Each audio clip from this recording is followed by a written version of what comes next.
대통령백 및 고조폭이 설치는 나라, 생각만 해도 끔찍합니다.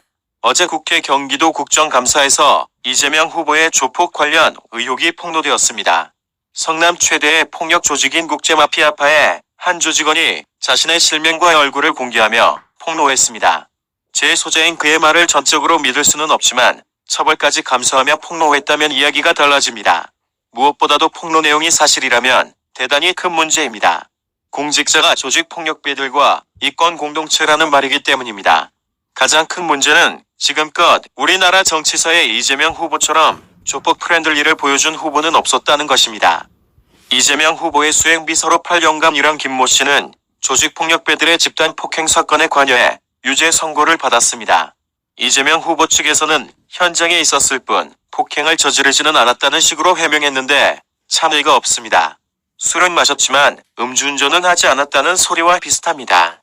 이재명 후보의 조폭 관련 논란은 2007년 태국에서 일어난 살인사건으로부터 시작됩니다. 당시 변호사였던 이재명 후보는 성남의 최대 폭력 조직인 국제마피아파 조직원 2명의 변론을 맡았습니다. 이 후보는 훗날 논란이 되자 그들이 조폭인 줄 몰랐다고 해명했습니다. 자기가 변호한 의뢰인의 신분을 몰랐다니 말이 되는 소리입니까? 차라리 내가 변호한 사람이 누군지 모른다고 하는 것이 낫겠습니다. 얼마 전 이재명 후보가 조폭 이모 씨와 성남시장 집무실에서 찍은 사진이 논란이 되기도 했습니다. 이모 씨가 이재명 후보를 옆에 세운 채 책상에 구둣발을 올리고 찍은 사진이어서 그랬습니다. 사람들은 세상에 얼마나 친하길래 저런 사진을 찍을 수 있느냐고 말합니다. 그런데도 이 후보는 시민 누구나 시장실에 와서 그런 사진을 찍을 수 있다고 해명했습니다. 이게 무슨 말입니까? 도저히 이해할 수 없는 말입니다.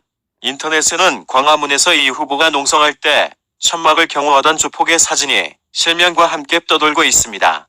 이건 또 무엇입니까? 지금껏 이재명 후보처럼 조폭과 연관된 논란이 많았던 후보는 없었습니다. 마치 이재명 후보의 주변에 조폭이라는 유령이 떠도는 듯합니다. 도대체 진실이 무엇입니까? 왜 이재명 후보 주변에는 이렇게 조폭 관련된 인사들이 많은 겁니까?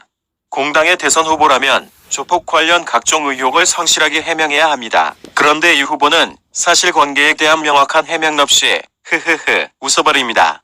폭로 과정에서 발생한 작은 실수를 빌미로 의혹 자체를 부인하고 퉁치려 하는데 그래서는 안 됩니다.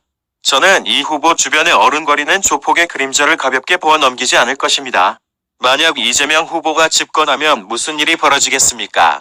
대통령 100, 청와대 100을 믿고 설치는 조직폭력배들의 세상이 오지 않겠습니까? 생각만 해도 끔찍합니다. 저는 선거 과정에서 이재명 후보 주변 어른거리는 조폭의 그림자를 확실히 걷어내겠습니다.